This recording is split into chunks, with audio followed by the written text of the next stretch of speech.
दोस्तों नमस्कार। 4PM गुजरात और दस्तक पर आप सभी का बहुत बहुत स्वागत है। मैं हूं आपका दोस्त मयूर जानी और एक खबर आपको बताने के लिए आया हूं। लेकिन उससे पहले अभी जो अपडेट आ रहे थे वो देख रहा था मैं, तो मैंने कहा थोड़ा उस पर भी बात कर लें। बारिश जिस तरह से मतलब कि वो जो हो रही है, बादल फट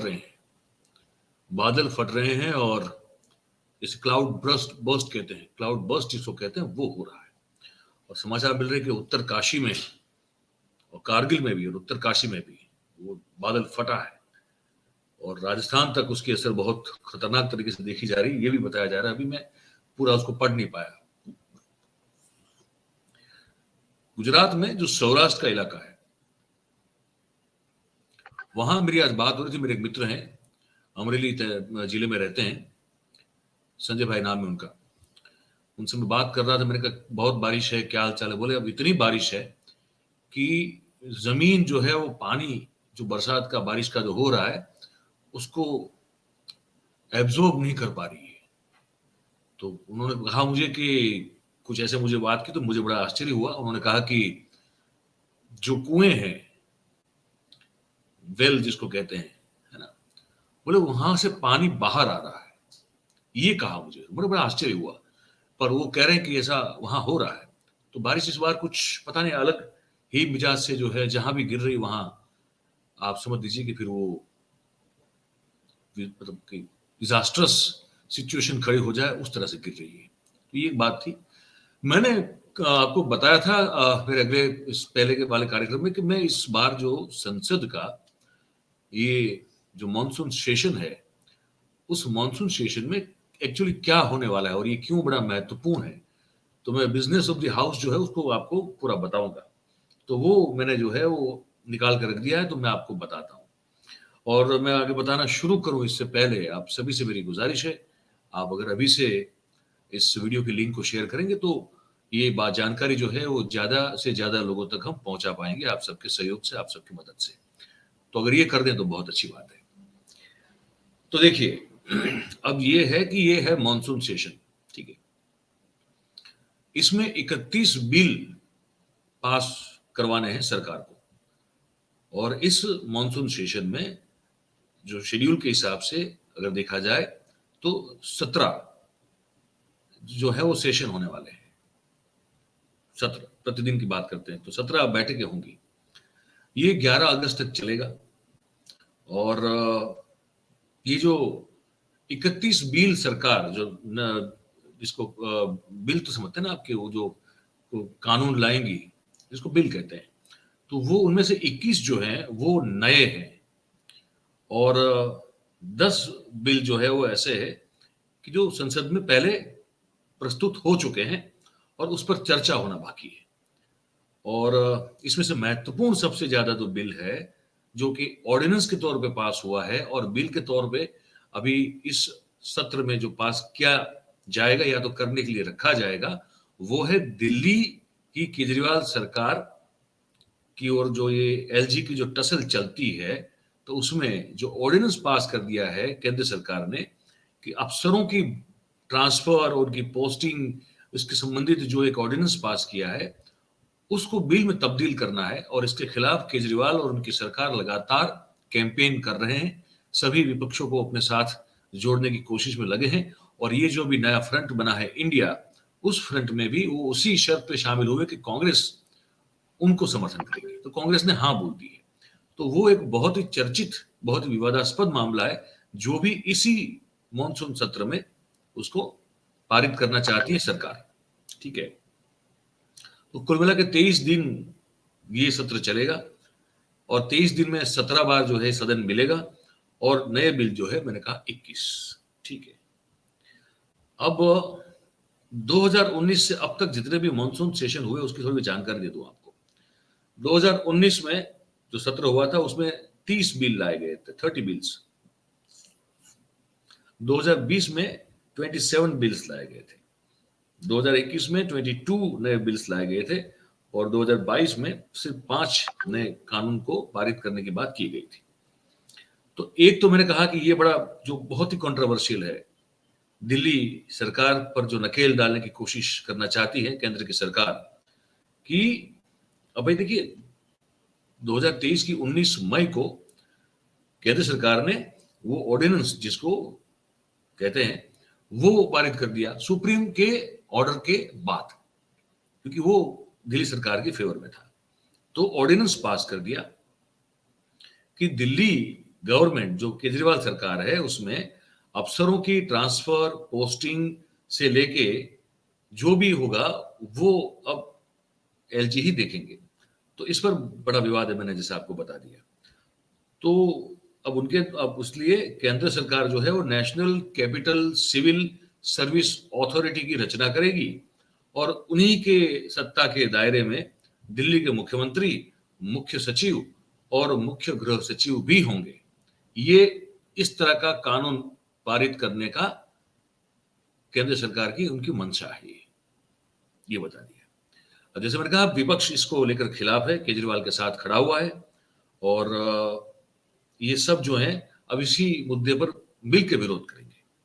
इसका मतलब ये निकलता है कि अब ये जो ऑर्डिनेंस पास हुआ है उसमें अगर ये कानून पारित हो जाता है तो फिर लेफ्टिनेंट गवर्नर जो है एलजी है उसी की सत्ता रहेगी। फिर चुनी हुई सरकार का कोई मतलब नहीं, वो झुनझुना बजाते रहे और क्या करेंगे फिर। तो इसका मतलब ये हो जाएगा फिर। अच्छा, दूसरा ध्यान से सुनिएगा, एक और जो महत्वपूर्ण बिल इसमें जो हम सोच रहे हैं, हमको लगता है आपको बताना जरूरी है, वो ये है कि digital personal data protection bill.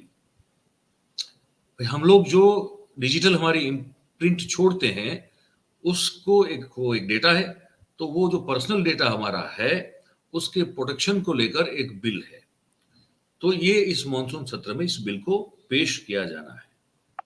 2022 में इसी तरह यही बिल एक तरह से तैयार किया गया था, लेकिन फिर जो उस समय के आईटी मंत्री और इस समय के हमारे रेल मंत्री हैं अश्विनी वैष्णव, उन्होंने 2022 में उस बिल को वापस खींच लिया और फिर से उसको तैयार किया जा रहा है और अब इसको जो है नाम दिया जा रहा है डिजिटल पर्सनल डेटा प्रोटेक्शन, मतलब कि डीपीडीपी बिल। अब इसमें विपक्ष का जो रुख है, उनका जो स्टैंड है, वो बता दूं मैं आपको। देखिए 12 जून को कोविन ऐप पर डेटा लीक होने के हमको सबको खबरें मिली थी, ठीक है। और उसी कारण जो विपक्षी नेता है उन्होंने भारी हंगामा खड़ा कर दिया था और सरकार ने इस आरोप को मतलब कि बिल्कुल खारिज कर दिया था कि भाई कोई डेटा लीक हुआ ही नहीं, आप ये गलत आरोप लगा रहे, कोई डेटा लीक नहीं हुआ है। लेकिन अब जाके ये digital personal data protection bill जो है उस पर विपक्ष का रुख क्या रहेगा, ये अब जब ये सत्र चलेगा और वो बिल जब पेश होगा तो हमको पता चलेगा। इसका मतलब अभी क्या निकलता है कि इस बिल के तहत टेलीकॉम कंपनियों में से सोशल मीडिया और अन्य ऑनलाइन प्लेटफॉर्म कंपनियों पर जो यूजर का डेटा लीक करने की एक जो बात बार बार सामने आती है, तो उस पर प्रतिबंध लगाया जाएगा। और अगर कोई बने हुए कानून का उल्लंघन कोई करता है तो वो उल्लंघन करने के लिए उसको 250 करोड़ रुपए तक का जो है वो पेनल्टी सरकार लगा सकती है। और इसका जो हेतु है, उद्देश्य जो है, वो देश के नागरिकों के पर्सनल इंफॉर्मेशन को, उनके डेटा को सुरक्षित रखने का है, ठीक है। और अब एक और जो तीसरा मुझे लगता है महत्वपूर्ण बिल है वो ये है कि जिसको जन विश्वास के नाम से कहा जा रहा है। ये 13 जुलाई के दिन जो हमारी जो कैबिनेट की बैठक हुई थी उसमें इस बिल को परमिशन दे दी गई है, ठीक है। अब ये बिल जो है अब रखा जाएगा आगे पास होने के लिए, पारित होने के लिए। इस बिल को 22 दिसंबर 2022 के दिन लोकसभा में पेश कर दिया गया था। अब इस पर चर्चा होने के बाद इसको पारित करने की जो प्रक्रिया है वो इस सत्र में होने वाली है। विपक्ष जो है इस बारे में ये जो है कोई अब तक कोई इसमें टिप्पणी नहीं कर रहा है, ठीक है। और इस बिल का मतलब क्या निकलेगा ये बताऊं आपको कि जो सिटीजन्स हैं, जो नागरिक हैं देश के, उनके डेली रूटीन को सरल बनाने के लिए कुछ 42 जितने अधिनियम हैं, तो उनमें से 183 जो प्रावधान है, उन प्रावधानों को या तो निरस्त कर दिया जाएगा या उनमें कोई बदलाव किया जाएगा, ठीक है? और जिससे उसमें कुछ जो है क्रिमिनल प्रोसीजर वाली जो कल धाराएँ लगती है, उसमें वो उनका भी समावेश हो सकता है, ये बताया जा रहा है।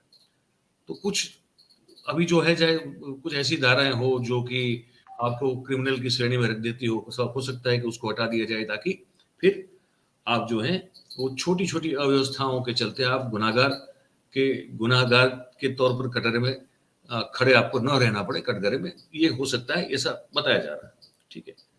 और जेल की सजा के संबंधित भी जो है कुछ प्रावधान है, तो उनका भी जो है इसमें उस सूची में उनको शामिल किया गया, उसमें कुछ सुधार हो सकते हैं, ये बताया जा रहा है, ठीक है? विपक्ष जिन 4 मुद्दों पर सरकार को इस सत्र में घेरने की जो तैयारी कर चुका है, वो है एक तो ये कि दिल्ली पर जो केंद्र सरकार ने ऑर्डिनेंस जारी किया है, इसके खिलाफ सब मिलके इसका विरोध करने वाले हैं। मणिपुर में जो हिंसा और उसके बाद ये जो एक दिन सत्र के एक दिन पहले ही जो वीडियो लीक हुआ, उसके बाद तो वो आप देख ही रहे हैं कि 24 जुलाई तक तो संसद जो है दोनों सदनों को जो है वो बंद रखा गया, 24 तारीख को फिर से वो होगा, ठीक है? यूनिफॉर्म सिविल कोड जो है यूसीसी, उस पर भी जब तक वो ड्राफ्ट सामने नहीं आएगा और जब तक वो चर्चा नहीं होगी और ऐसे ही अगर इसको रख दिया गया बतौर बिल, तो उस पर बहुत बड़ा विवाद जो है और विरोध जो है इस सत्र में होगा, ये बताया जा रहा है। और राहुल गांधी के खिलाफ जो केस चल रहा है डिफेमेशन का, जिसका मुझे लगता है अब आगे सुनवाई 4 अगस्त को है, क्योंकि सुप्रीम कोर्ट ने गुजरात सरकार और वो उसको भी ये पूर्णेश मोदी दोनों को नोटिस भेजा हुआ है, तो वो एक बहुत बड़ा मुद्दा है। तो 4 मुद्दे जो है वो सबसे बड़े महत्वपूर्ण रहेंगे विपक्ष की ओर से, और आपको भी ये सब जानना इसलिए जरूरी था कि आपको पता चले कि इस सत्र में बिजनेस ऑफ द हाउस क्या होने वाला है, ठीक है? तो ये हमको आपको बताना था, हमने आपको बता दिया। अब आप जो भी सोचते हैं इस हमने जो जानकारी दी इसके बारे में, तो हमको आप नीचे जो कमेंट बॉक्स है इसमें लिख के जरूर से बताइएगा। तो बात अगर हमारी अच्छी और सच्ची लगती हो तो फिर आप इस कार्यक्रम को लाइक करें, इसकी लिंक को हो सके उतना शेयर करें, और हमारी जो चैनल है उसको आप सब्सक्राइब करें और करवाएं। आप सब हमारे साथ जुड़े, आप सभी का बहुत बहुत धन्यवाद करते हैं। Thank you very much. नमस्कार।